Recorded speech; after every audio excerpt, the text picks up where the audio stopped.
एक गांव में एक आदमी था और वो सारे गांव वाले उसको इस नाम से पुकारते थे, और टिड्डे इधर आ, और टिड्डे इधर आ, ये काम कर वो काम कर। अब वो अपने गांव वाले से बहुत ही परेशान था। अब उसने एक दिन सोच लिया कि अब मैंने इस गांव में नहीं रहना, अब मैंने शहर चल जाना है, दूसरे शहर चल जाना, और वहाँ पे उस शहर में जाके अपना नाम चेंज कर लूँगा। अब मतलब कि वो उसने सारा सामान पैक किया, वो और उसकी बीवी निकल पड़े।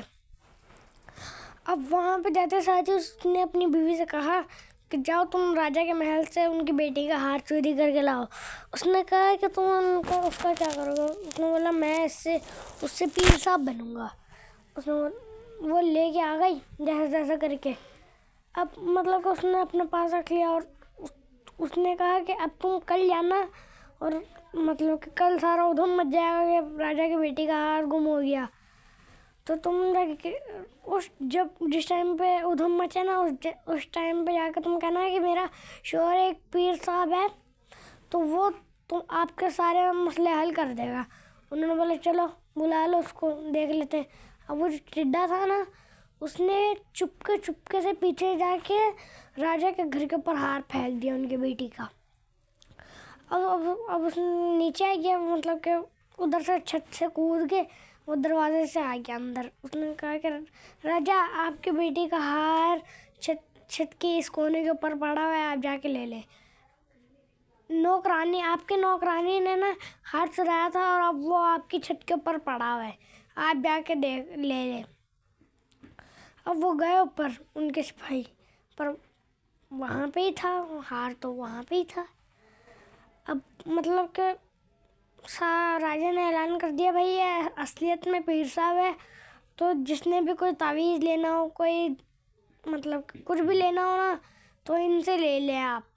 अब वहाँ पे एक चौधरी था, उसको उस काम से ना बड़ी उलझन हुई। अब उसने उसने दोस्त से पूछा, और उसके बिल्कुल सही के सही जवाब थे। उसने कहा कि पीर साहब तुम्हें मैं ये अगर लास्ट चांस दे रहा हूँ, अगर इस बार तुम सही निकल गए तो तुम्हें मैं मान लूँगा तुम एक असली पीर साहब हो। चौधरी ने कहा कि अब मैं क्या लेके जाऊँ अपने हाथ में जो ये पहचान ही ना पाए, मतलब कि इसको पता ही ना हो। अब मतलब कि चौधरी आगे चलता गया, और उसको अपने रास्ते में एक टिड्डा दिखा।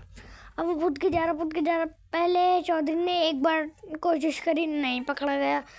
दूसरी बार कोशिश करी, नहीं पकड़ा गया। तीसरी बार में तो भाई उसने पकड़ लिया। चौधरी साहब ने कहा कि अगर तुम मेरे हाथ में बता सकते हो कि क्या चीज़ है, तो मैं तुम्हें मतलब कि मैं मान जाऊंगा कि तुम एक असली पीर साहब हो। और अगर तुम नहीं बता पाए तो मैं तुम्हें यहाँ से लाते धक्के मार के बाहर निकाल दूंगा। अब मतलब कि वो अपने अंदर ही अंदर थोड़ा गुड़गुड़ाया और कहने लगा कि टिड्डे, पहली बार तो तू बच गया, दूसरी बार भी बच गया, लेकिन अब तीसरी बार ही नहीं बच पाएगा। अब वो मतलब कि चौधरी तो उस कीड़े की बात कर रहा था, पर वो जो था ना नकली पीर साहब, वो अपने आप की बात कर रहा था। वो चौधरी उसके पैरों में पड़ गया, कहने लगे भाई तुम ही हो असली पीर साहब, जो भी लेना उससे ही लो। अब दोस्तों इसका नतीजा ये निकला कि